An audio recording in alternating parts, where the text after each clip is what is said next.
1322 or 954-353-1003. If you have a dream, what are you waiting for? The Development Bank has what you need and more. We aim to build stronger communities. That's why we have so many opportunities. Business loans, student loans, we make a positive difference in your life, in your life, in your life, in your life, yeah. Financing your dream home, we make a positive difference in your life, in your life, in your life, in your life, yeah. Development Bank of St. Kitts and Nevis. We make a sustained positive difference in your life. Fellow citizens, near and far, join NewRish Nital on Sugar Soda 90.3 for Fear No Favor. Where is the cancer man? No runner come out for war. Tune in to 90.3 on your FM dial. Log on to SugarCityFMSaintKitts.com or download Simple Radio app from the Google Play Store. And join NewRish Nital every Thursday night from 8 to 10 p.m. as NewRish Nital tackles the issues and take your call. Good evening and welcome to Fear No Favor. Tonight we're going to touch on a few issues. First of all, we want to say a special thank you to our Prime Minister for making a promise during his election campaign and is about to live up and deliver on that promise. See, that CBI program, it brings in quite a bit of money, and it could also cost us in terms of our assets. So if we are going to make a sacrifice with respect to the sharing of our assets, then it is only fair that some sort of reward or dividend is paid to Kittitians and Nevisians. Now, we are told that maybe on the 16th, either the 15th or the 16th, that a percentage of the revenue generated by the CBI program is going to be paid out to persons who are contributing to Social Security. My understanding is that there would be two categories, pensionable and non-pensionable. And I don't know the details of the calculations, I don't know the percentage, but little is much when God is in it, whatever it is. Some persons are not happy and would have made certain utterances and would have put certain things in social media. It is felt that some of them felt that the money must not be given to individuals, but rather it should come from a national perspective to build infrastructure and technology and those stuff. I am in total agreement that the revenue should be used for that from a national perspective. And of course, when certain things are used from a national perspective, everybody would benefit. But then there are those of us, there are those persons who want to benefit more directly from an individual perspective, because a lot could be going on in a country and nothing going on directly for certain individuals. And I think that it is unfair for us to continue along that path. And maybe this initiative that has been taken, or the promise that was made by Dr. Joe, was supposed to come a long time ago, to be honest. We benefited, and that sort of percentage payout maybe ought to have been considered a long time ago. Because you have a lot of private individuals who could afford the necessary composition to be a part of the CBI program. And they too are benefiting tremendously. But nothing, so to speak, is trickling down to the poor man's pocket. Because, of course, he does not have what it takes to put a CBI program in place or CBI business, get a license to do that. And I really want, on behalf of the poor folks, to say a big thank you to Dr. Joe for having such foresight and to show compassion for persons who are financially challenged throughout, not just this year, but throughout many years. And Christmas is a time for giving. Christmas is a time when people would like to feel much better than they would have felt for the past 11 months. So it is a time to spike the good feeling amongst our people. And nothing is wrong with that. Absolutely nothing. Some persons I listened, or not really listened, but I was driving and the radio station was on, and I heard somebody mention that we have to be careful that we do not sell out most of our lands and a lot of things. Person would have indicated that there are about 13,000 persons benefiting from our CBI program. And then the person said that you can multiply that by 4 and you get 52,000, because they say each person can come along with 3 other persons. So if you multiply the 13,000, I don't know where the information came from, but that is the kind of mindset and perception that persons have. You know, I have my own feeling and own suggestion as to how persons must invest, must be forced to invest in our federation. I believe education should be a key part. They want to come, they invest. Maybe Bastia High School would have been built already. Maybe other structures could have been put up already if we were investing differently rather than maybe the way it is done right now. We want to force persons to do things that can benefit in a more direct way to the persons of our country. So we would have to maybe revisit the investments, the type of investments that these persons are making or compelled to make in their quest to get citizenship by investment. We can think about quite a number of things. We want to look at our agricultural product, see how much we can expand it, do some agro processing, build some more industries. And to me, we're supposed to have work that our unemployment level must go down and down and down. We must become almost saturated with jobs. We must become almost saturated with jobs.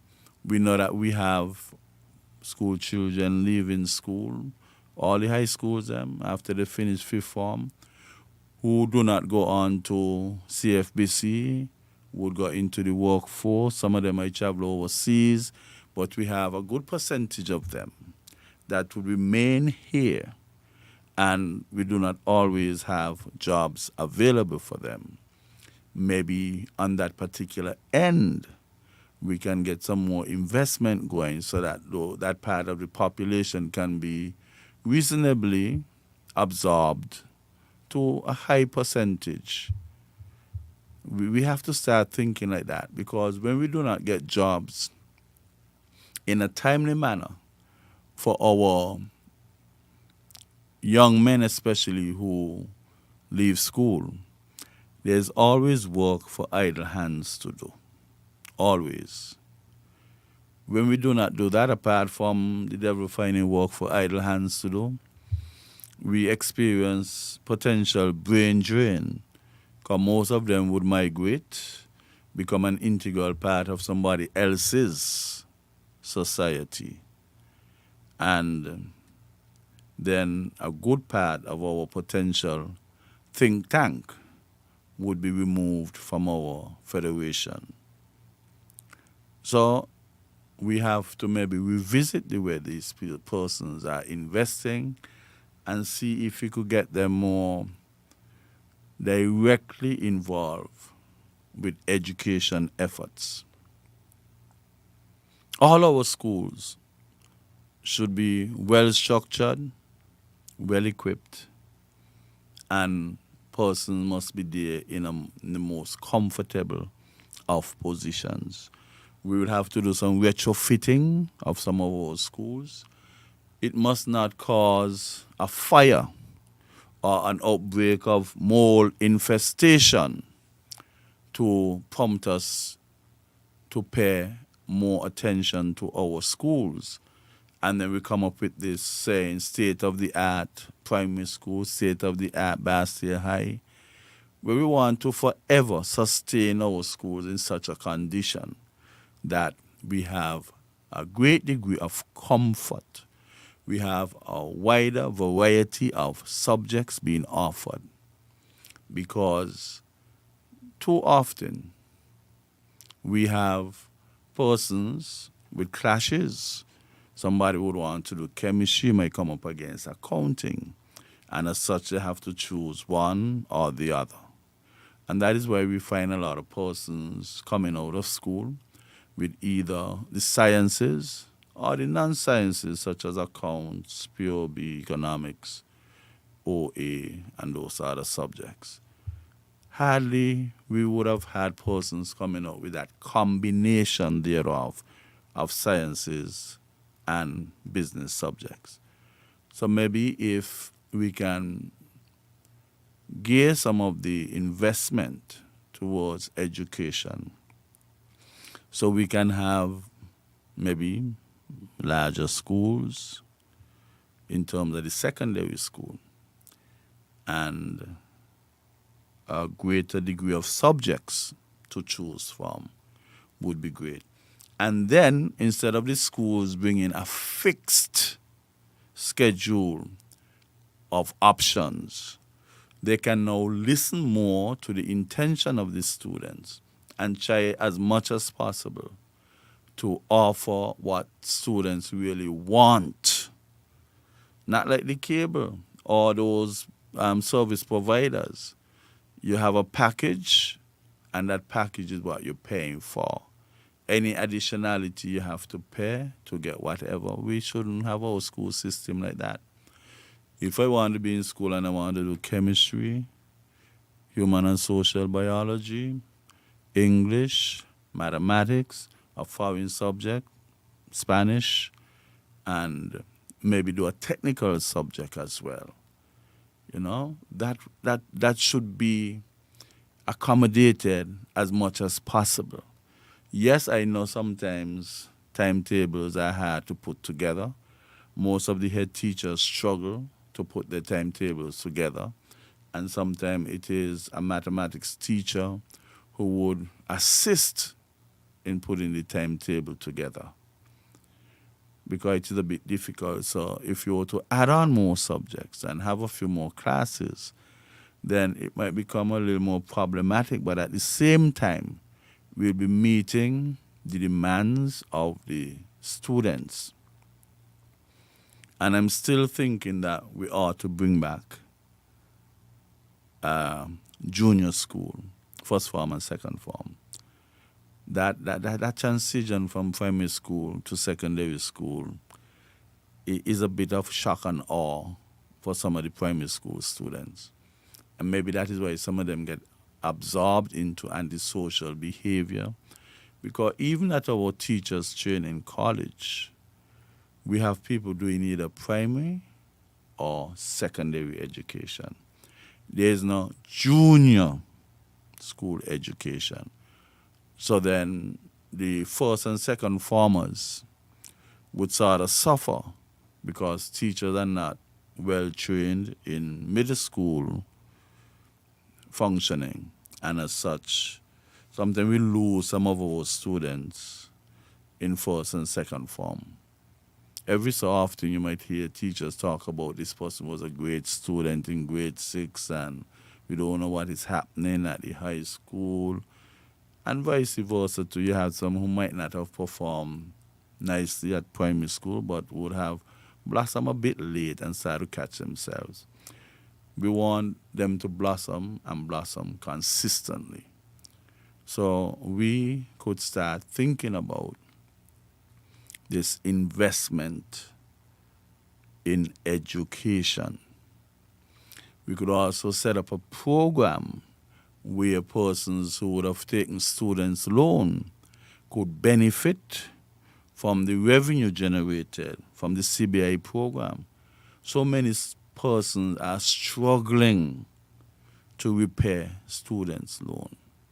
And sometimes it affects them psychologically because they feel that they went and improved on their academics in a vertical direction and they're not feeling it. Yes, the qualification is there, but they're not feeling that improvement because with that improvement would come certain assets in your life, certain easement with respect to getting things done. But then if you're strangulated with this student loan, you just might not be the most productive citizen that you can be because you're just seeing these loan repayments, you're just seeing the high interest rates. And I think that it is time that the politicians put it on the ballot about decreasing and debt forgiveness for persons who would have studied and giving back their services to our federation. I think it's something that should be strongly considered. Too many persons would have been overseas to study, come back and giving government full chattel with respect to their services. They did not get any scholarship. They took loans, so they have to pay back the loans. And they're taking years and years and years to pay back these loans. Come like the more you pay is the more you see still remaining. And as such, it is the very awkward position. We got to start thinking about offering our students, people who had student loans, debt forgiveness. It doesn't have to be a full 100%. Maybe you can take each case on its own merit. You could say, well, this person had a student loan of $100,000 and that person would have been working for government for years upon years. You take all that into consideration. The very fact that the person came back home to work, whether they're working with government or private sector, that should be considered as well. The mere fact that they're back home working, contributing to the gross domestic product. Now, if they not only came back home, but working directly with the government, that could be another set of consideration. Because even though you might have had a loan and you would want to stay and contribute, the temptation is always there for persons to go and maybe work for the euro, dollar, the pound, the US. And as such, they would find some kind of conniving way or sneaky way to leave the federation and go overseas and seek employment. And sometimes they don't even bother to pay back the loans that they would have had in our federation. We're saying if you better accommodate them, those sort of ideas would not be contemplated. And persons could be in much better positions to contribute to the development of our federation. There are persons who might have studied A and realized, oh, my country is in need of persons with the expertise in B.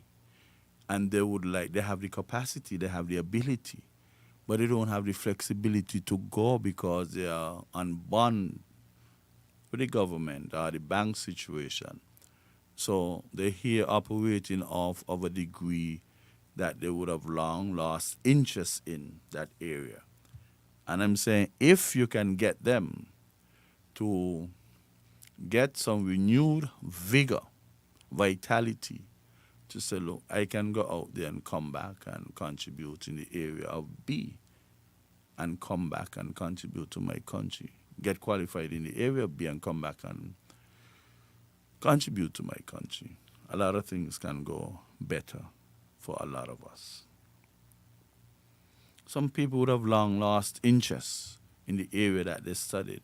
Some persons are not getting the scope for application.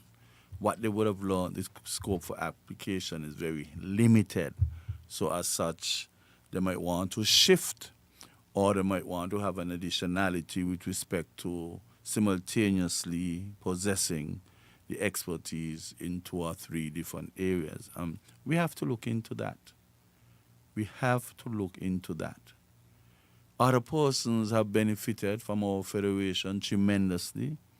When you speak about certain hotel developers, they would have gotten a big piece of the pie. Whether fairly so, unfairly so, or people are stoic or indifferent about what's going on with them, the situation is that they would have been helped and helped tremendously. So therefore, it is only fair that we could have something of a parallel nature existing for locals and see how much we can ease the pressure of individuals. We have to continue thinking how best can we move our federation forward. How best can we do that? And education is the key into our future. We need it.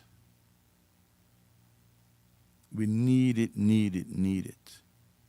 And it should be, the difficulty should be lessened considerably with respect to getting an opportunity to further your studies. I personally believe that we can establish a university of the Federation. We have a lot of qualified persons around. You don't have to start out offering everything. You offer several things, especially in the area of science and business. We have persons who can help us. Science, math, technology, business. We are just not comfortable with forever having to have persons come here as consultants. Of course, when they come, they'll hang around for a while, they'll contribute to the GDP. But at the same time, they are taking money out of local circulation, because had the person been here, that money would have been deposited on our local banks or one of the banks, and in the multiplier effect, the fact that the monies are there would suggest that other persons who might not have been able to get loans and everything else, and maybe the abundance of money could well bring down the interest rate that persons have to pay on these loans in their quest to get something with a vertical movement. We have to start looking at it in a wholesome fashion.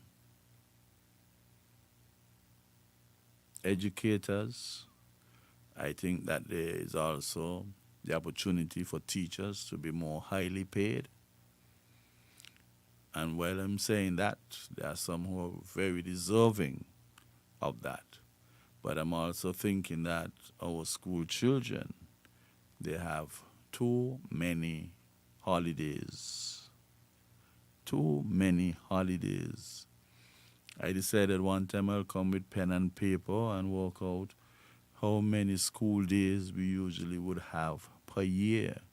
And some of you would be surprised. We have too many holidays.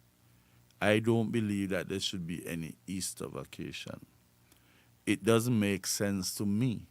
The Easter weekend, during whichever month it is, April, should be sufficient a vacation for students, because exams are concentrated and the preparation concentrated between January and mid-June.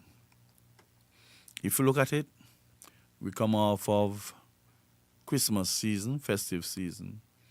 It would take quite a while in January for students to settle down. Quite a while for students to settle down. They have to reminisce, they have to discuss with their friends what transpired during the festive season. If school opens in 9, you could almost think that it would take at least 2 weeks before the children settle down in the classroom again. And so you could say you would have lost, let us say half of January. Let us say the pick up by the second week after they go back out. So January would have gone in. You have sports days, somewhere between February, March, April. Not a set of sports day. You have heats, you have sports day. You have so many things to distract the students from the academic preparation. Sports days. You have Valentine. It is only a day, but the impact on school children could last a whole week. So we are subtracting and subtracting and subtracting. And as a result of all those things happening, sports day, Valentine, recovery from St. Kitts Carnival, that is a lot that we are losing. The rhythm that you need to go into doing your exams, it is taken away. You have persons working on SBAs. Some persons would have to be given warning letters before the subject is taken away from them. There is too much to happen in our school between January and mid-June for us to have a vacation between there. The Easter vacation, the Easter weekend, that is sufficient. You have 2 months, 8 weeks in the summer. 2 months. And then what do we have after that? We have a whole long month for December. So that's 3 months. And we could find ways of adding. Plus we have our normal national holidays. I saw something came out indicating when those holidays would be. So those are days again that would be used up. We cannot afford for our children to be competitive in the global world if we continue to find reasons for all this vacation. And I'm saying that it is high time that we done away with this 2-week Easter vacation, use up the weekend, and that's it. It is not only that you're using it up, you are preventing the rhythm from being lost, especially for those. And you could say everybody would have exams. You got promotion exams. You got promotion exam from first form to second form, third form to fourth form, from grade 2 to grade 3, from grade 3 to, we have those sort of stuff to go on. But I'm more concentrating on the secondary schools. This lack of rhythm between January and February could put an extra stress development on the teachers and on the students. Teachers are struggling to complete their syllabus. They have some subjects that would just take a lot more periods in school than others. As a matter of fact, some subjects start the preparation since in third form, fourth form, fifth form. But you also have those that start in fourth form. You might have a student or two who might, for some reason, had to pick up something in fifth form. I mean, that is a bit scarce, but the possibility exists and it happens. So we got to start looking at that. Looking at that to ensure that we maintain that rhythm. Okay? We really have to. And this stems from our conversation with the CBI program and how they must try to revisit the ways person invest. It must not always be land. Our land is scarce. 68 square miles is not a piece of chewing gum that you can stretch it. So we have to be mindful of the way we have these lands being attached to the CBI program. When we lease, and I really believe that there should be no lease of any 15 and 20 and 25 and 35 and 40 years. I do not believe in that. I think the most somebody should be able to get a piece of land on lease is for about 10 years. Don't care what they would say. You do it for 10. In the event that things will go down well, you get another 5. Incrementally in 5. Because when you lease out a piece of land for 30 years, that means that local individuals, they would be deprived of that piece of land for 30 years.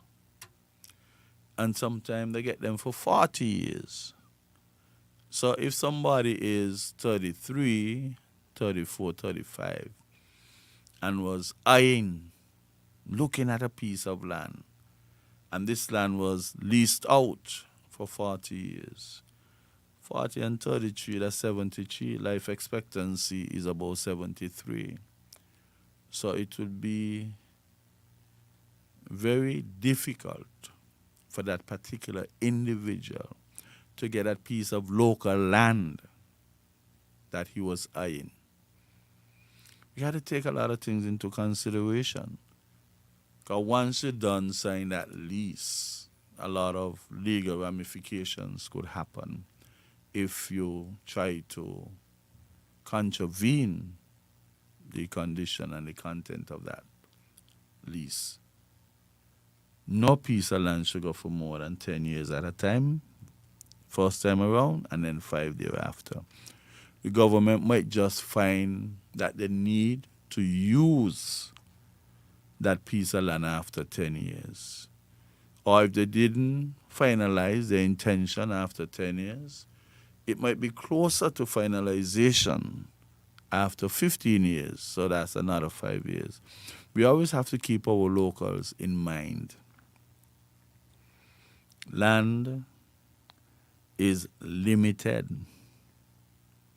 And we must always keep that in mind when we're signing up our contracts. Some people might not want to sign any contract of significance in terms of quantum and the size of the investment. But at the same time, we have to let them know that there are persons, there are more persons coming home. There are persons who out there would like to come home and get a piece of land. If you tie up lands in leases for foreigners, I mean, come on. How would our people come home and recreate that all-important family environment? We have to be mindful of that. Very, very, very mindful of that. And we got to start speaking out against people doing that. Let us take a break and come back. Welcome to the customer support portal, where we have made it easier for you to contact us. It starts with your question, email, a message, phone call, or a search on our website. Our CSP provides prompt and efficient solutions to your problems. We pride ourselves on treating our clients responsibly and ensuring your information is kept safe. Log on to www.skndb.net and send us a ticket or email us at customersupport@skndb.com. You may also call us directly at 869-465-2288, extension 1322, or 954-353-1003. If you have a dream, what are you waiting for? The Development Bank has what you need and more. We aim to build stronger communities. That's why we have so many opportunities. Business loans, student loans, we make a positive difference. Welcome back to Fear Now Favor. Now, we have situations where during election time, you have parties strategically getting persons to come here to vote. A lot of them come from Santo Domingo. Some of the parties send persons to recruit persons in Santo Domingo, and they would come. Now, we have an obligation, because these persons are human beings. We bring them. There is a real probability that whoever would have brought them here might win the election. There's an equal probability that whoever brought them here might lose the election. Now, those who might have won the election would be in a better position to accommodate those persons who came in, because they now have the handle. And that is nice. You bring them, you can't abandon them, you have to look after people. Some citizens don't like it because they feel like they are getting a piece of the pie that they could have utilized themselves. But you brought these people here and they help you to get into government. So you have to look after them. They will use our social system to get through, whether it's in the area of health, the area of social nets, whatever. We have to look after them. Now, those who brought in persons and lost the election, they are not so nicely positioned to look after these people. So would it be fair for them not to be paid any attention? You brought them here. Even if you lost the election, you have to look after these people. Because if you do not look after these people can become a problem for our society. They're not looked after. They have to eat. They have to survive. They need medical care. They need medical attention. The children will need to go to school.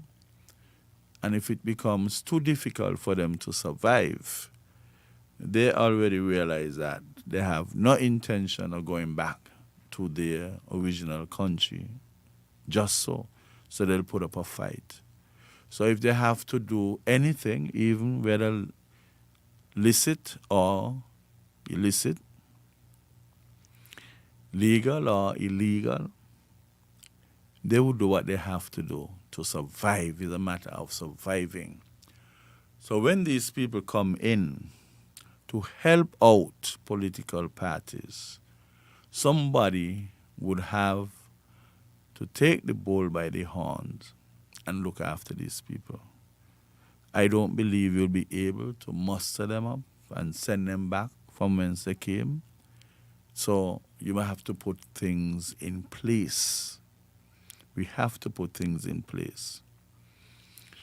There were issues about the length of time somebody would have to stay around here to get citizenship, or they would have to maybe renew some permits and those sort of stuff as the years go by. I think it was 14 years they would have had to spend. There were promises about reducing that considerably.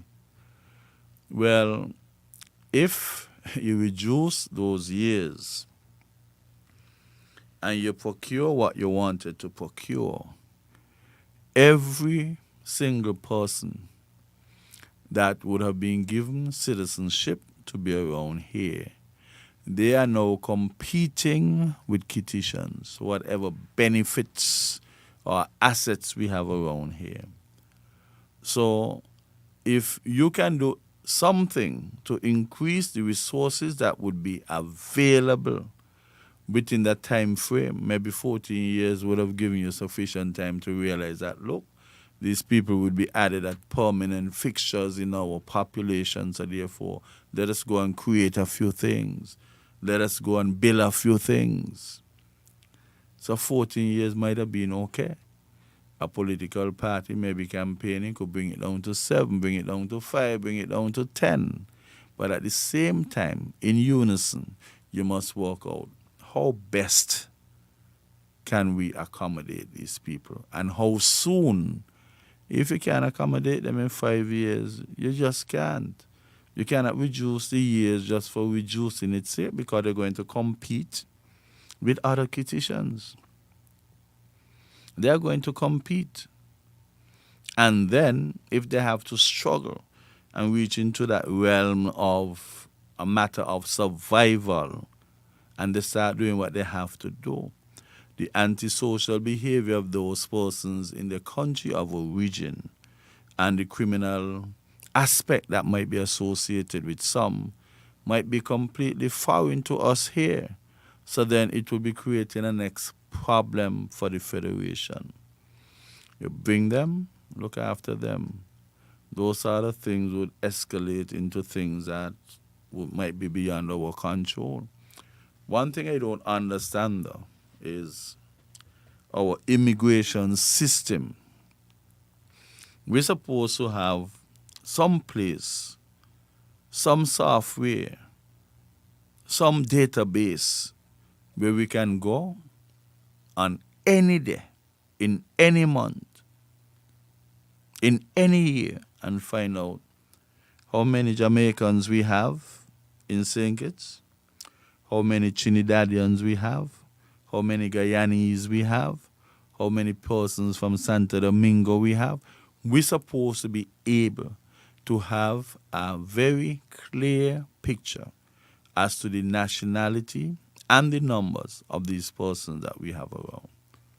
Unless our immigration system is not functioning the way it's supposed to function.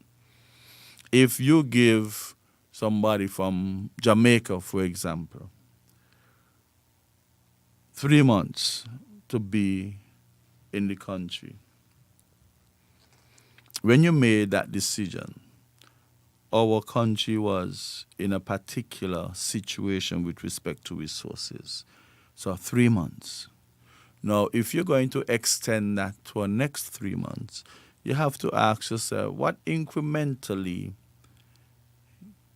was added to our resources or our means of providing for these people for the next 3 months?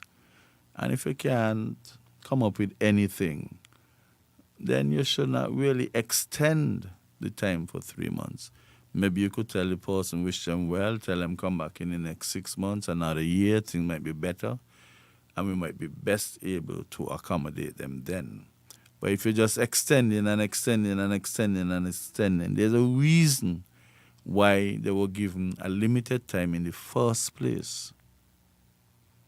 In the first place, mind if you want to generate revenue and charge them for whatever time and whatever, that is okay. But there's more to it than that. You have to make sure even though you're collecting revenue, you have to make sure the country could accommodate these people. Because as long as they stay here, they'll be competing for medical care and other social benefits. They'll be competing for jobs. And if you're going into a foreign land and you're going to compete for jobs, most likely if the locals are asking for $10, you'll go as far as him asking for 4 or 5. Because your thing is to secure a means of getting an income. So whatever the locals, Kitishans are wicked to each other, They're wicked to each other, man. You would know that you're supposed to be paying at least $12 for a job, for example. A local would come and say they want 10. They're $2 off. Then you're still looking for the Spanish to come and drop down to 5 or 6. And how could we do that? Our first priority should be our locals. We cannot afford to skip over. We can't afford to have people underpricing things and we accommodating them when the locals were already reasonable with you. We have minimum wage, and you have many persons as employers paying foreigners below the minimum wage because they're trying to keep down the labor cost. That cannot be fair. Cannot be fair. Cannot. And I think that persons need to go out there and do what they have to do, go to these job sites. And to make it even worse, these people are benefiting by underpricing and therefore successfully competing with our locals for jobs. And then no social security payments are made.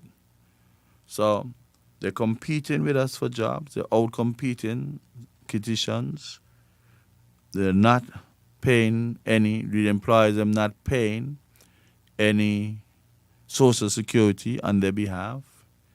But then they would get sick. They would have to go to the hospital. They got to go to the health center. Some of them might even start to send their children to school because it would be a rather bitter day when children, regardless of what country they are from, are denied the opportunity to go to our schools. And with all that backfiring on us, you can have a lot of this going to the locals. A lot of this going to the locals. Our preference scale ought to be calibrated or recalibrated to ensure that Kitishans assume the first 5 positions. Anything after that, you could have a mixture. And then on the lower part of it, you have foreigners. We have to keep looking out for our people. We have to, unfortunately. We have to. Because those persons, when they work, if you see Western Union and the other one named down the bed here, those money transaction places, if you see persons in there is not a bank. MoneyGram, Western Union, India is not a bank. So when you see them in numbers in there, they're not banking money. Money is going out of local circulation. And what is hurtful is that, yes, some of them, monies are being paid to Social Security on their behalf. But those who are not paying and going to Western Union and MoneyGram to send money back as remittances to their country, that is the hurtful part. So it is basically this. Tails they win and heads we lose. So it's a lose-lose situation when we consider those type of persons. And we cannot sit idly by anymore and allow that to happen. If we are going to treat you like humans, well, you're part of our environment, you have to pay the necessary stuff that you have to pay to contribute. Remember, most of the stuff that the government is offering is heavily subsidized.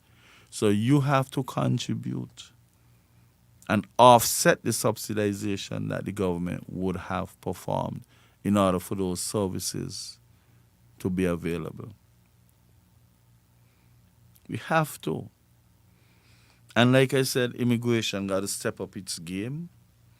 We should know with high confidence level how much of each national from various countries around we have here with us.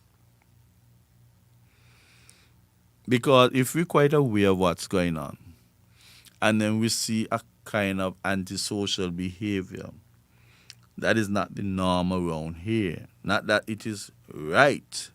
It is antisocial, so it is not right on the face of it.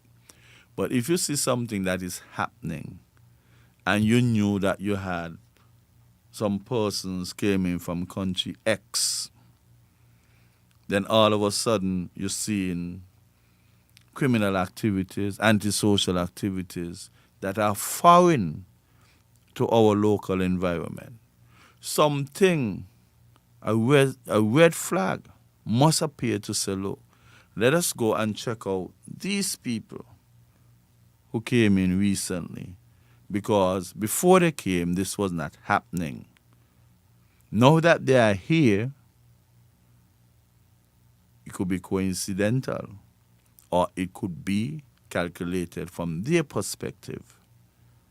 And we go out and we do our work. Immigration is a very active department. Any immigration that is not doing field work, that is a passive immigration department. We need to do what we have to do to ensure that whatever benefits the majority of it, because there must be a majority, it can't be equal, the majority of it is given to our local people.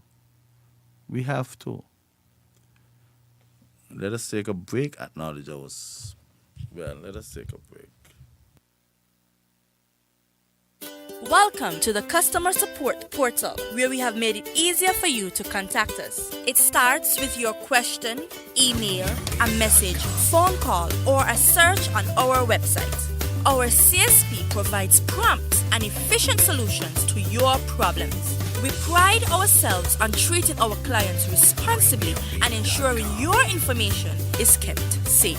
Log on to www.skndb.net and send us a ticket or email us at customersupport@skndb.com. You may also call us directly at 869-465-2288, extension 1322, or 954-353-1003. If you have a dream, what are you waiting for? The Development Bank has what you need and more. We aim to build stronger communities. That's why we have so many opportunities. Business loans, student loans, we make a positive difference in your life, in your life, in your life, in your life, yeah. Financing your dream home, we make a positive difference in your life, in your life, in your life, in your life, yeah. Development Bank of St. Kitts and Nevis. We make a sustained positive difference in your life. Fellow citizens, near and far, join NewRish Nital on Sugar City 90.34. Welcome back to Fear Now Favor. Now, I listened to Policing With You, a part of it this morning. And I heard a discussion indicating that when persons are having private sessions and there's a need for security, then the police officers, they have a formula that they would work out as to how much you would pay, maybe based on the area, the type of function you'll be having, and the volume or the number of persons you would have there. There's a formula to work out that, because based on that formula, it would need X number of police officers present. And I understand what they were saying. The police presence would be more effective than that of private security. Okay, we accept that. Now, it was also indicated that police officers who are not on duty are the ones that are going to be used for that particular activity or event. Mind, the planner would have to pay the police. And I think based on the number of police officers, then the planner would have to pay more. I think that it depends on the rank of the officer as well. For example, if a normal police officer is $25, I understand that the inspector might be $30. That is good. Now, while these persons are providing security for private sessions, private events, private activities, that would mean that they cannot simultaneously perform their duties at the police station or on behalf of the police station, protect and serve. We said that they are off duty. Okay. Well, I think that the police force is structured in such a way that you work a certain number of hours and you get a certain number of hours rest. If we are going to engage these people on the rest days to be security for private activities or events, that means the period of time that they were supposed to be resting, that was taken up with working. So we would have defeated the purpose of them getting that particular time off. Let us just analyze it.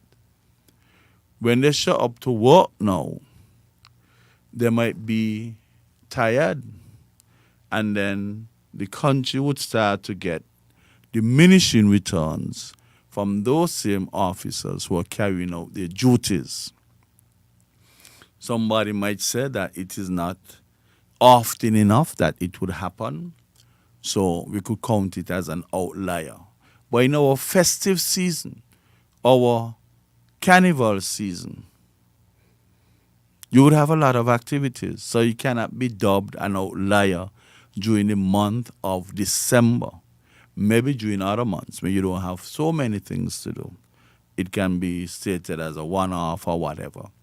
But during the festive season, these police officers would be deprived of the well-needed rest.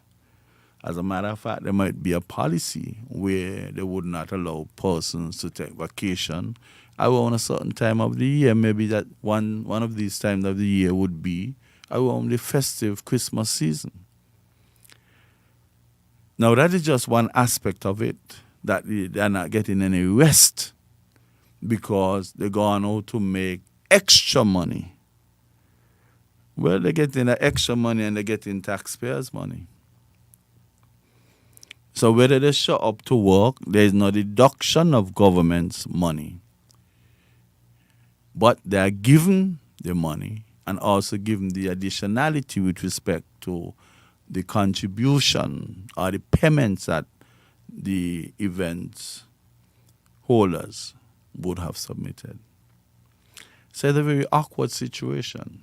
Some people might argue and say that they're getting a job to provide security, protect and serve. So why would you have to pay them the extra? Well, yeah, nothing, man. You put them on the extra stress, so you pay them the extra money. And by getting the extra money, they would experience the extra stress, as the officers would have said. But if they are so stressed from this extra stress, when they return to work, I mean, what kind of vigor could these persons have? Maybe that is why when we have something happening, at times, when you expect the police to come in X time, they come in X plus plus time. Because maybe they're tired from providing the extra security for some of those activities. Those are just possibilities. We are human beings. We're not really foolish. We can make certain inferences. Some persons might not like the inferences, but there's a real probability that these things would happen. So there might be an occasion when these guys would have to be out in numbers, making the extra penny here and penny there. And it might not always be officers who are on the off days, because the demand might be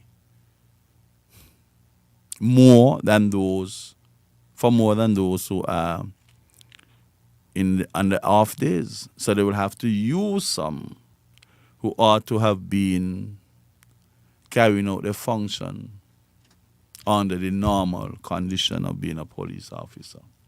Now, when that happens, and you take the extra one from the station from carrying out the normal function, those who are left there to fill the void for those who had to go to supplement those on the off time, then somebody will have to fill the void of those who left to supplement those out there already. Then what happens? Mr. X, who filled the void for Mr. W, when he makes his extra income from the activity, does he share it with the one who filled the void and had to do maybe double work, double shift, double whatever, or to add on a few hours more because he's absent, because he went out to make the additional dollar? You could see where this thing can become problematic. We had a situation maybe in 2007 when we had World Cup cricket. A set of persons were tasked to provide security at the games. But that means that they would not be able to carry on a normal policing function or duties. Those who were left to be burdened with the gap that they would have left, the void that they would have left, got nothing from the money generated at the World Cup security sessions. And you had police officers who were disgruntled. I fill in the void for you. You're getting paid, extra pay, and I doing double work. And you're not only getting pay from the security that you provided for the World Cup, but you're also getting your monies from the taxpayers. We have to be very careful with the way our police force and police officers are sent to perform tasks outside of the normal policing work. It psychologically impacts others because they are quite aware that the others are getting supplemental income, whereas those who are left there get incremental stress and no appropriate supplemental income. And that could last and linger around for a very long time. Very long time. We have to be careful. And then we have to ask We have to ask a question. Suppose one of those officers get involved in a confrontation and was deemed to be guilty of being on the wrong side of the law. Are they operating in a normal function as a police officer? Or since they were off duty, they had a choice and they chose to go and provide security, which was outside of the normal policing function. And whatever altercation might have occurred and liability might have been produced. Who is responsible for shouldering that liability, the burden of liability? You're on the off days. It's just as if you're on the off day and you're going to produce, you're going to buy a bar and provide security. Because we have officers who do extra duties. What happens if there is a problem and liability arises? Who would be responsible?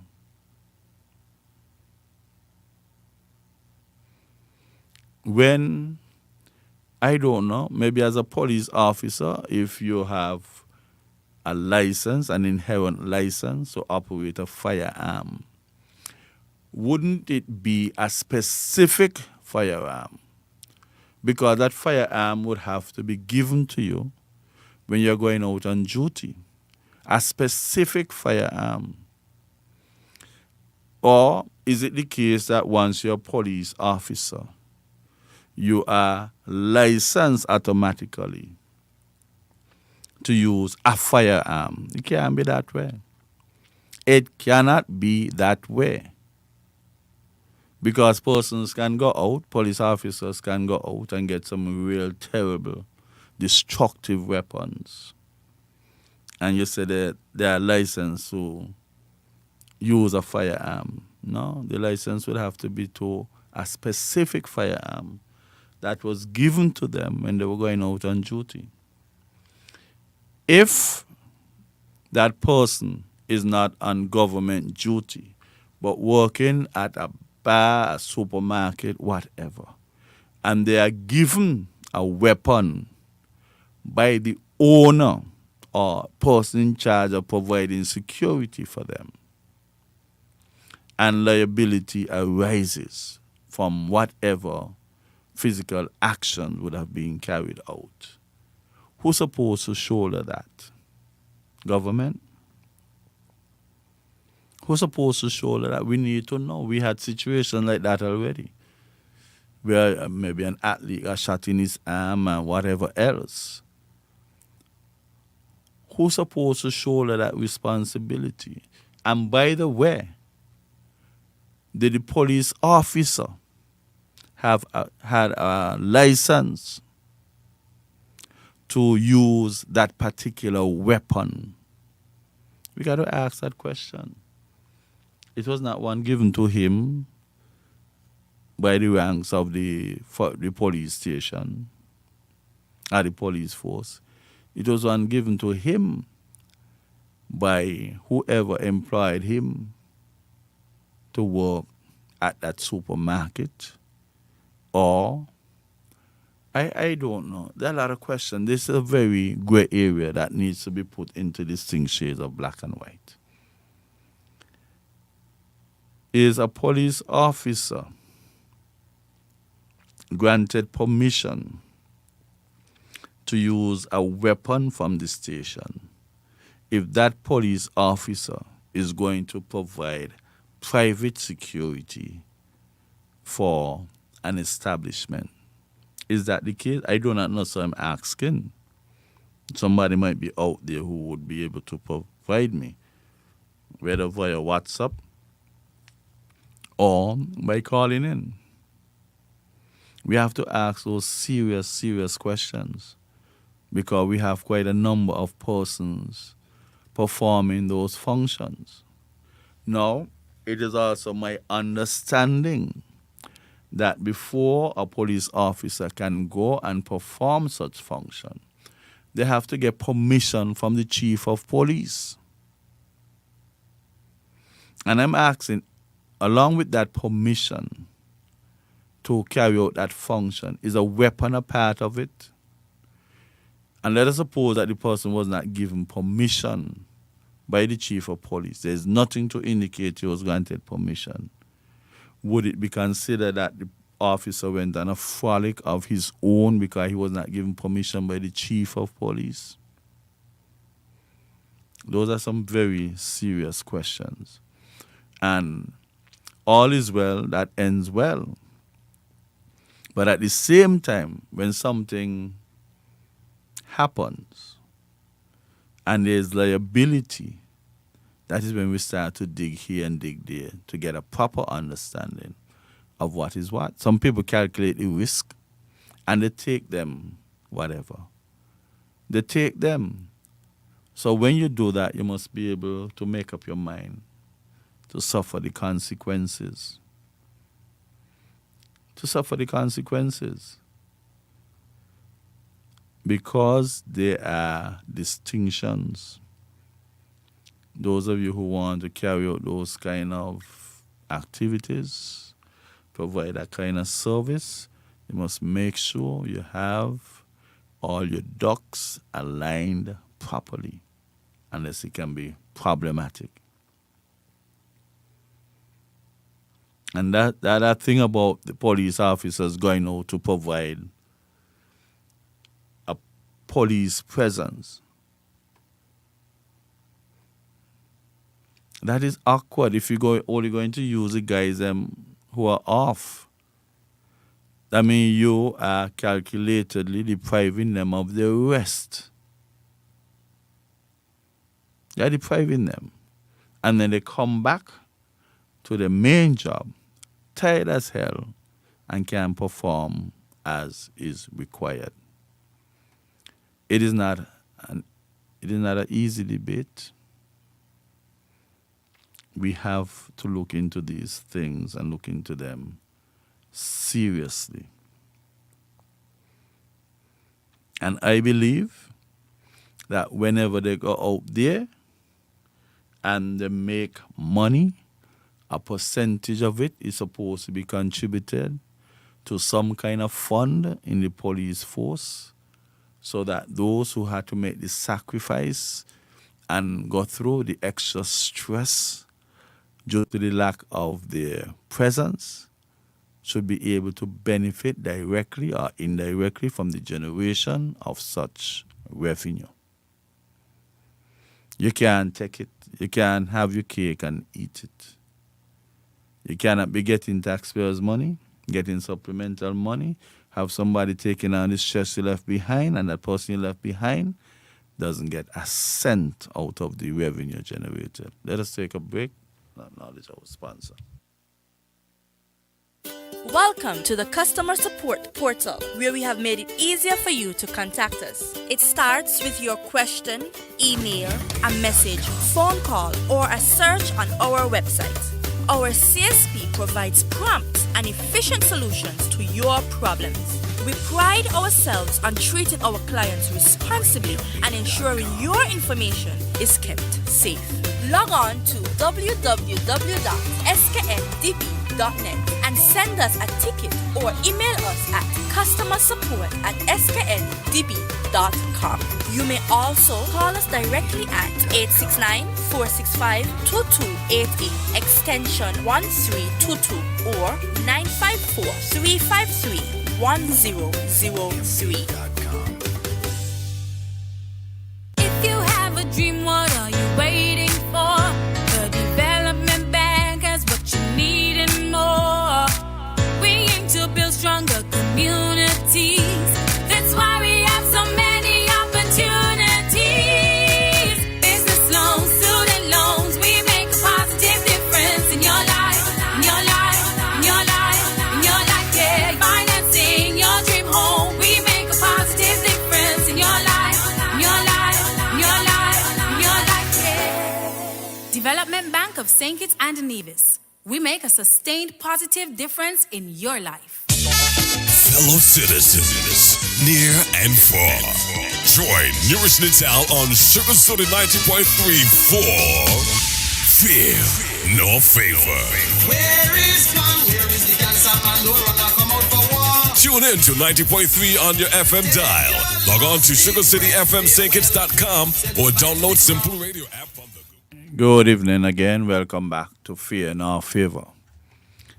Now, I am expecting bumper crowds at our carnival activities.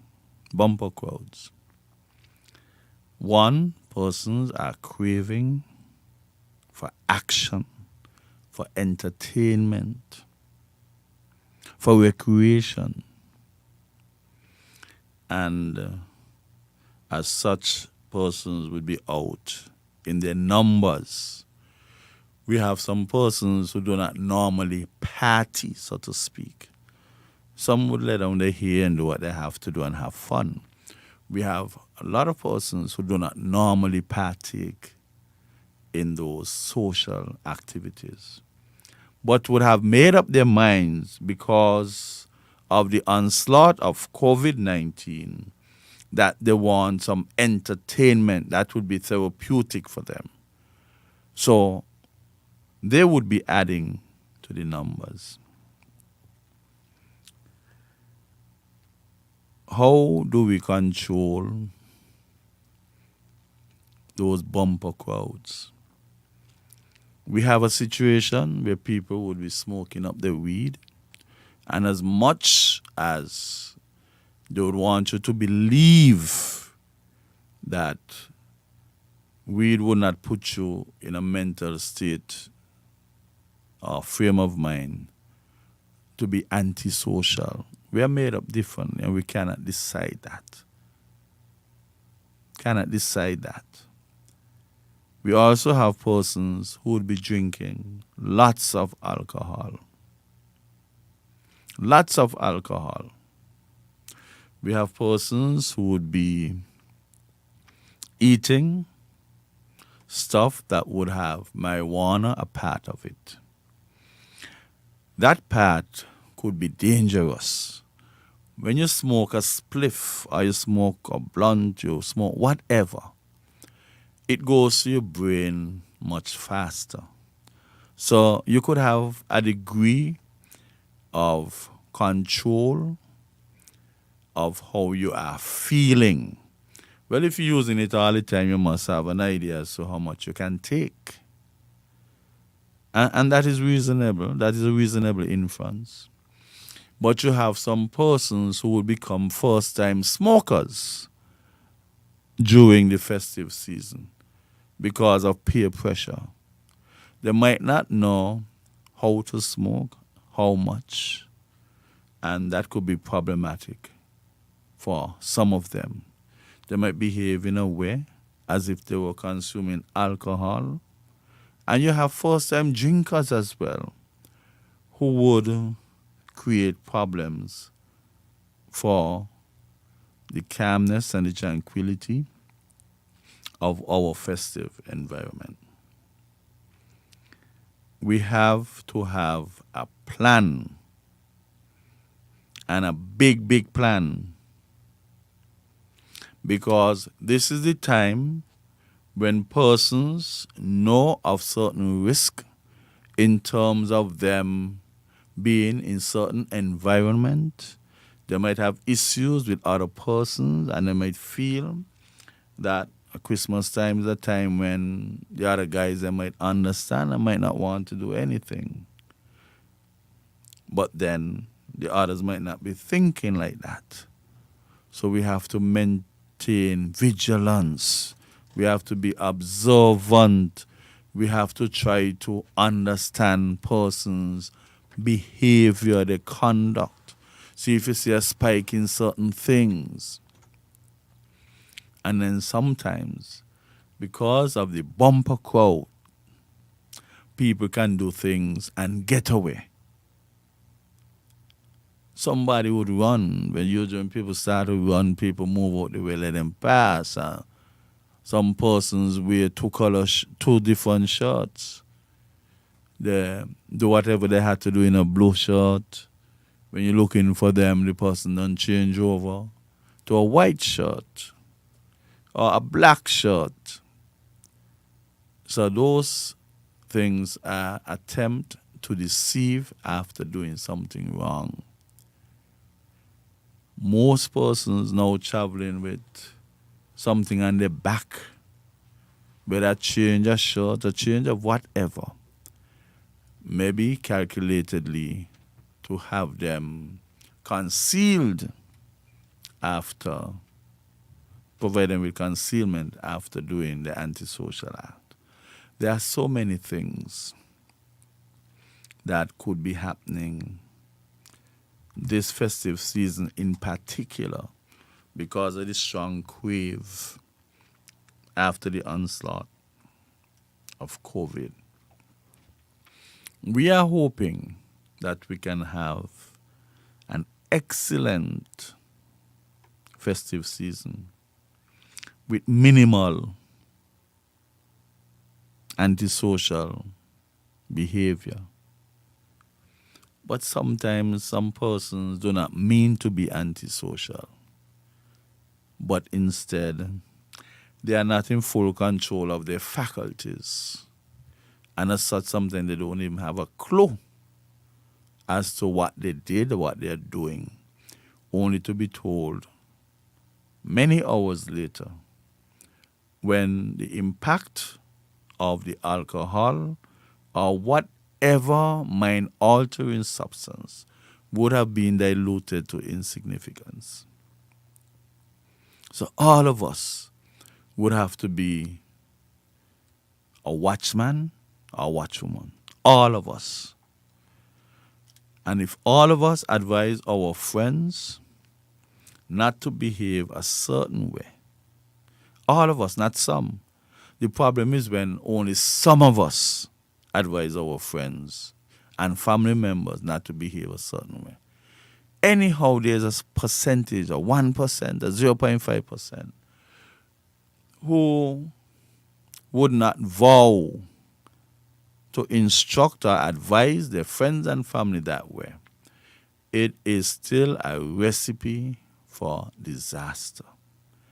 If each one of us would have left the environment where our family members, our friends were, and we convinced them that antisocial behaviors should not be conducted or carried out, I think we can have an excellent festive season.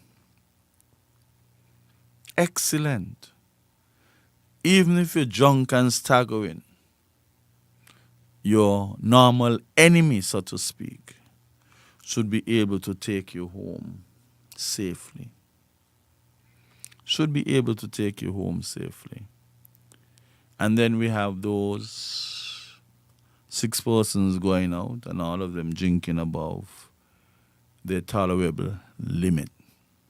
And then one would have to drive, or 2 different cars with somebody in a drunken stupor would have to take the wheel. We have to be careful. We would have had a few accidents where people, fatal accidents, and we could ill afford any more for the rest of the year. We would have to be our brother's keeper. We would have to watch out, be vigilant, observant. And sometimes you have to be judgmental as well, because you might have to draw inferences to avoid something escalating. We must be careful. I personally feel, some persons might not like to hear it, that the RSS, we are paying our dues to the RSS, the maintenance, the upkeep of the RSS unit. And I believe that a contingent from the RSS should pay us a visit during our festive season because of the expected bumper crowds. we would be rather naive to believe that it would be smooth sailing throughout the entire festival. They don't have to walk in town in a military-like fashion, but their presence alone usually would have that impact of keeping people in line. Just the presence. As much as we believe in our police force, there are certain effects that we try to effectuate through their presence, and is not always at the height that we would like it to be. Sometimes persons from the St. Kitts Navy Defense Force would have a greater impact on people controlling their behavior than we would have from police being present. Yes, we have those who work in black, they carry a little more weight than those who work in gray and black.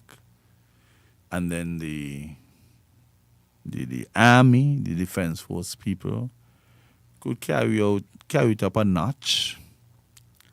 And if we couple our locals with a visiting RSS team, I think we can minimize, we might not get it to be arrested, but we can mitigate the situation that could arise from those bumper crowds. We have to try. We cannot leave it to depend on the dynamics of the waves of luck. We have to do what we have to do. An ounce of prevention is better than a pound of cure. We have to do what we have to do. Don't feel any way if you as a prime minister, okay, in this case Dr. Joe, would have to take necessary precaution. Not everybody might be in favor, but you can pick certain events where it is almost inevitable that the presence of these forces would go quite a long way. Because, to be honest, recently, well in St. Kitts, you would have had so many fights, even at our schools. You hear that one school had so many fights in one day. We would have had so many fights in the latter part of this year that it seemed to have established a trajectory, a path that it would continue to follow. Remember, some persons stopped from school. Some person did person's things and they didn't get a chance to retaliate. But I'm saying even if we exclude that, there is a real probability that things can happen at certain functions. We are hoping that the police or the authorities, the law enforcement authorities, would not have to stop any function short of the time permitted. Whatever time is on the permit for them to go, they could go ahead. Matter of fact, they should be on such good behavior that the officer should say, look, you're scheduled to finish at 4, but we have made our observations, everybody well behaved, and persons seem as if it would come to a premature end if it was to stop at 4. So we'll give you an extra half an hour, 45 minutes, an hour. Because police should be given that flexibility of providing somebody with a little bonus. Sometimes you have to reward good behavior. And if you're only punishing bad behavior, persons will not be moved to do what is right. Some people like that risk. They like that high they get, the adrenaline flow from misbehaving and being punished. Some people like that. But on the other end of the spectrum, you have persons who crave to be rewarded for the good behavior. No event supposed to fall short of the time permitted. That is not a good sign. We have visitors coming. We have a lot of persons coming home, returning nationals. We have persons who will be here for the first time. We want to be ambassadors to our carnival, that when people witness our behavior, they would go home, go back to their country, go back to the state, the place where they reside, and spread the gospel that, look, I am not only going back, but I would like you to come along with me. That is how we get things done. That is how we get things done. And as easy as it may seem, you have to understand that those persons might not even know anybody here to stay with. And that could be translated into heads in beds at our hotels. Heads in beds. Yes, the cruise ship's coming, and they're making the rounds. We have huge numbers. But you also have a percentage of them who came and prepared packages. Prepared packages mean that they would have paid for everything already. And they don't do much when they come off. Those prepared packages have created some problems for Caribbean destinations. But at the same time, like I said, if we stay on our best behavior, we might induce persons to come back and this time take up a position at our hotels like for a week, 2 weeks. It might not be their vacation when they came out. It might just have been a few days off, conveniently taken to coincide with what we have here to offer. Next time might be a calculated plan to stay at one of our hotels or inns for several days. And that can produce a stimulus that can trickle down even further. The persons working at the hotels would get tips, and since they got tips, they can go into town, purchase a little bit more for the season. And once a business structure is making the extra money, because you'll have more and more people coming in, they might want to have more and more part-time workers to facilitate the increase in volume of persons visiting the store, and some school children who might be looking for something to do to get a little penny in their pocket to keep out the jumbies, according to people. They'll make a little penny for themselves. And those pennies might not be just to go to a show. Like the Talented Teen, it is my understanding that it has sold out record. And that is nice. That just got to show how the crowd's going to be bumper. I don't even know what they did to come up with what they call sold out. They might have decided, look, we just bringing back this thing for a while and we think that this amount of persons might come. And I don't know if the seating, in that Carnival City, you usually have some seats and you have some persons standing. I don't know what is the capacity. We no longer would be constrained by the COVID protocols. So we have opened up. And if we have opened up, some people will say that there is always room for another one. Like you're riding on those buses, and regardless of how many persons on the bus, a bus driver would stop and tell you come in, and you're looking around to see where the hell are you going to sit down. And you'll be surprised that a space is created for you. And even after that, another space will be created for somebody else. So I don't know what inference to draw from the fact that you're being told that the tickets or the seating, or not everybody would be seated, so the tickets to attend the show would have sold out. I don't know.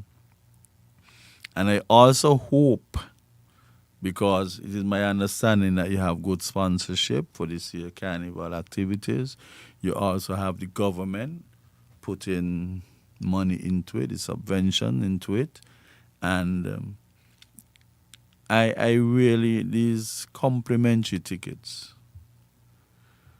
that has become an issue, the granting of complimentary tickets. Sometimes I think we don't overkill these complimentary tickets. And the funny thing about it, sometimes the hard-working persons who making sure that everything is in order to make the environment most conducive for a properly held activity, those are not the ones who are given the complimentary tickets. Persons who can many folds afford a ticket because of whatever status they have, they are given a complimentary ticket. And I think that sometimes we could go through the land, recognize some persons who might really want to attend the show but cannot really afford it, and maybe offer them one or two complimentary tickets. We are small. We're a small place. We know the persons who can do well with those complimentary tickets. When elections on and they have cricket or whatever activity in the park, the various parties would find tickets to give to their voters or the perceived voters. And if you can do that at that time, you must not always be around election time that you do that. You must remember your constituents in time when election is not only near, but when it is 5 years away, 4 years away, 3 years away, 2 years away. We must always remember them. That finger, according to Queenie Bee, that finger can create and recreate, destroy and deconstruct and reconstruct. Remember those persons who got the power in the finger, but they do not have the resources to attend things to bring them a little joy and relaxation. Remember them. Those who are working for certain things and pushing out their hand for compliments, spank them in their hand. Let them be embarrassed. Spank them. We are just giving these people who could many folds afford complimentary tickets. Why are we doing that? Everybody knows everybody. We know of everybody's situation. Some people go to tell you how many grain of rice you cook in your pot about 3 months ago, and a day or a particular time the pot was cooked. So we know everybody. There's no excuse. So let us start working with people. Let us make a special appeal that we want the best possible, the biggest. And let us be warned that even though Dr. Joe would have moved to have things removed from the COVID protocols and everything gone back to normal, you as an individual would have a responsibility. You know about the texture of your structure, that you can expose or not expose yourself to certain things. There's absolutely no reason why persons don't feel bad if you have to put on your mask at Christmas time or at carnival time. There are many reasons why this might be a wise thing to do. You have persons coming from areas that would still have high counts in the COVID, in terms of the COVID numbers. They still have high counts. All that day when we had so many tourists coming to our shores. Don't be afraid, don't feel ashamed, don't feel awkward. Don't feel at odds with the norm that you wear a mask. We don't know what people come in with. We do not know what they are coming with. You must know yourself. Because as much as we expect bumper crowds and bumper visitors, our hospital can only accommodate a certain number. Our health institution can only accommodate certain numbers. So if you know that you might be vulnerable to get COVID, protect yourself. Continue your hand sanitization. Don't let go of that. Because there would have many situations where you might have to go to supermarkets, wherever you have to go, where somebody would have held on to something and it might impact you. So keep on sanitizing. Get your sanitizer, walk with it. If you don't want to wear your mask, that is your calculated risk that you're taking. But keep up the sanitization. Please do that. And the next thing that you would have to be wary of is that everybody seems as if they have something to sell by way of food during the Christmas season. You have some persons getting permits to sell food handlers permit, but then they have 3 or 4 other persons working with them. And none of them has any food handlers permit.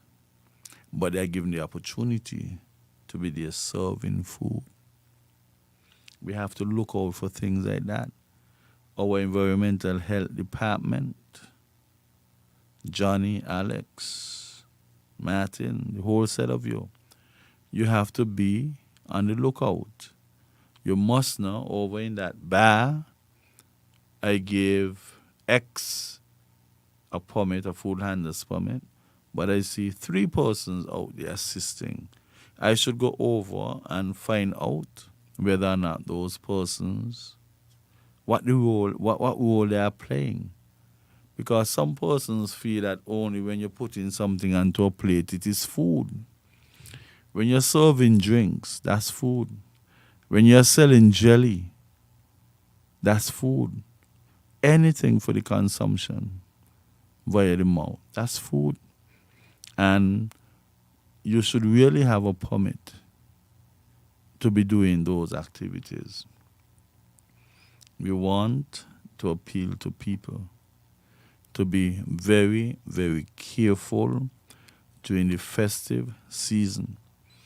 People would have invested a lot in getting food stuff, getting meat kind, and they're not going to easily discard of anything. They either put on some pepper to camouflage the unpleasant taste, or they mix it with an ounce of this, a pound of that, an ounce of this, a pound. And if they do that 16 times, they would have actually sold 1 pound of the expired meat kind.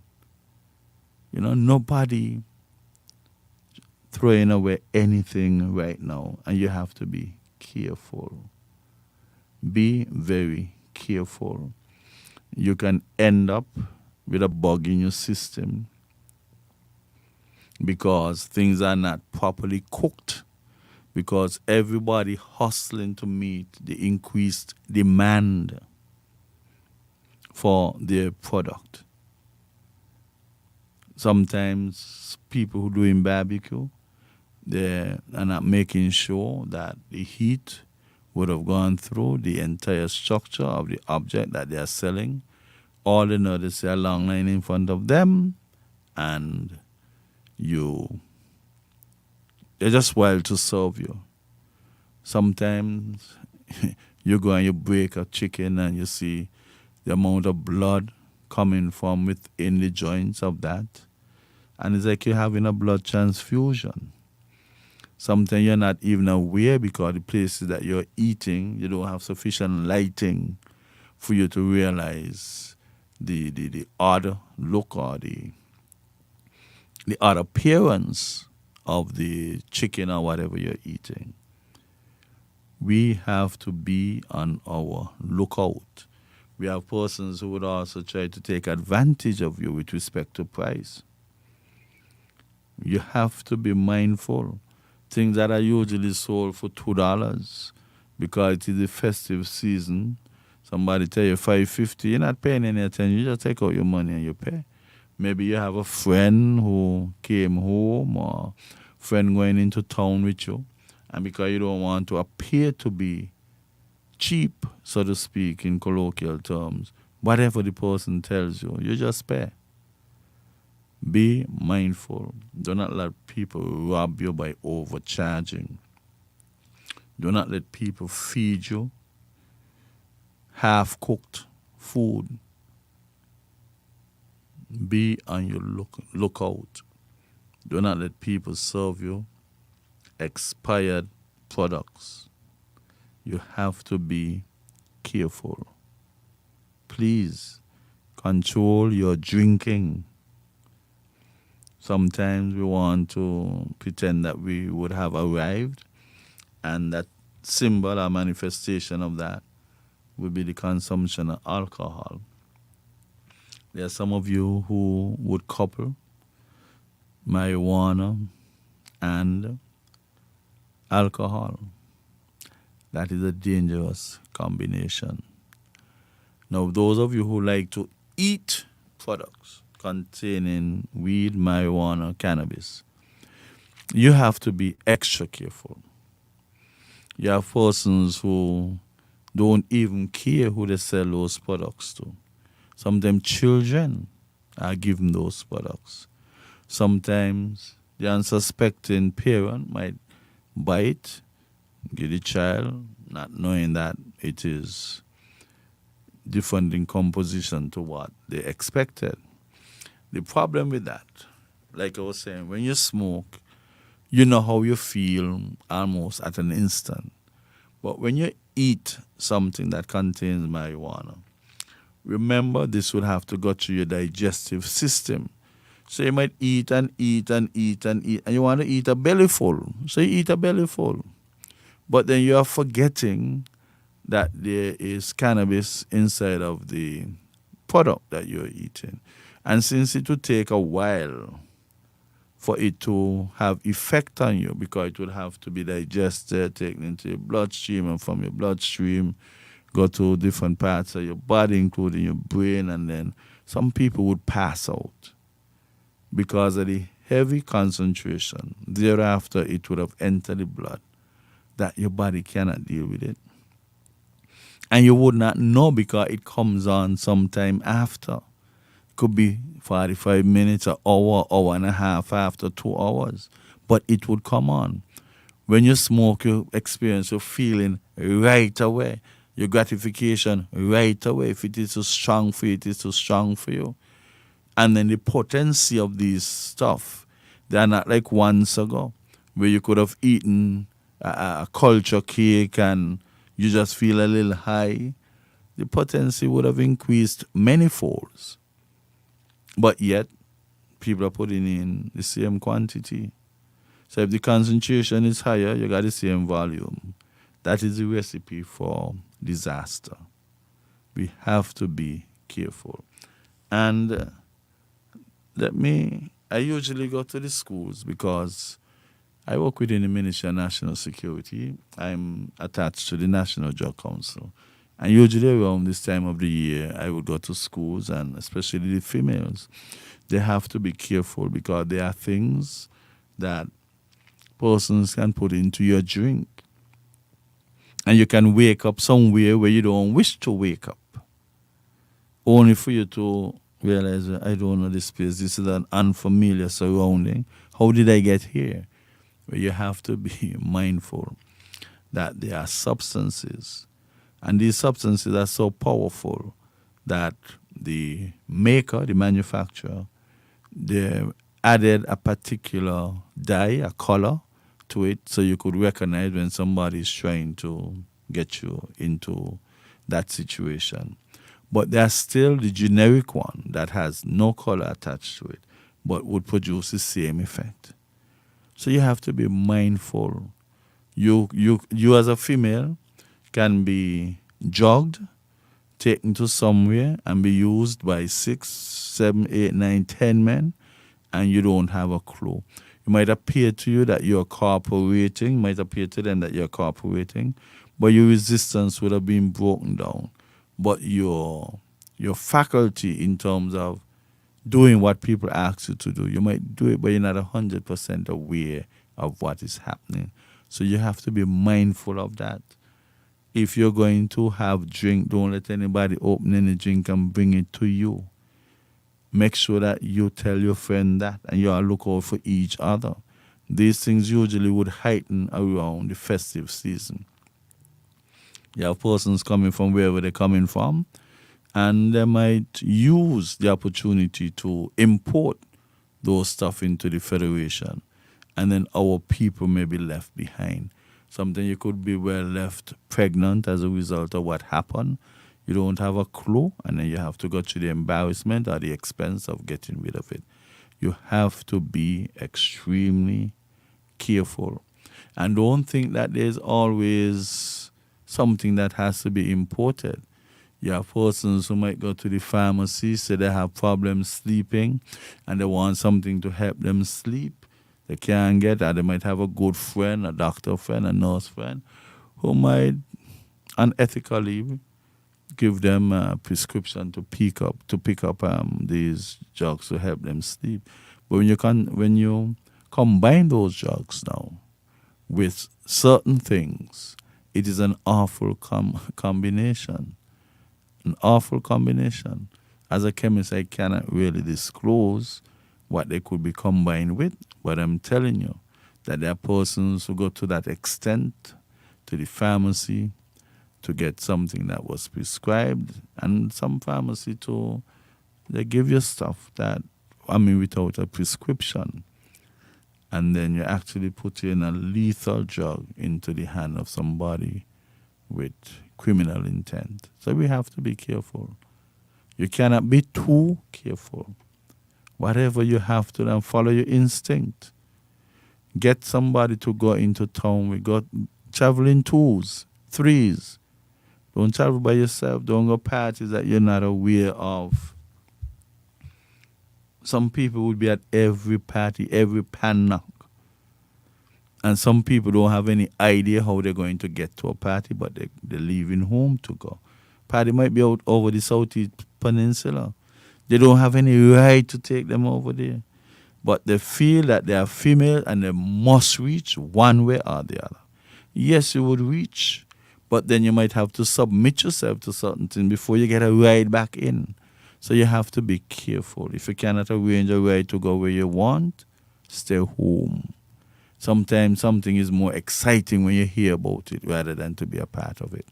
On that note, we have come to the end of our session tonight. I hope that I would have spoken of things that would have resonated with some people. I hope that I would have heightened awareness, and I still feel that I wanted to do a little bit more with respect to the substances that people use, not only for the females, because you have persons who attack both males and females. So they might well go with your son. So what I said was not only for females, but it could also be for males, because we have no composition of our society. You have persons going all kind of ways. So you must be mindful that whatever I spoke about just now with respect to lowering the females can well happen to your son, your brother, your nephew. We have come to the end of our session, and I really hope that I would have given information that was not just informative but instructive, and would have provided you with what we call to be forewarned is to be forearmed. Good night, and have a pleasant night. The opinions and statements made by the host and participants in this program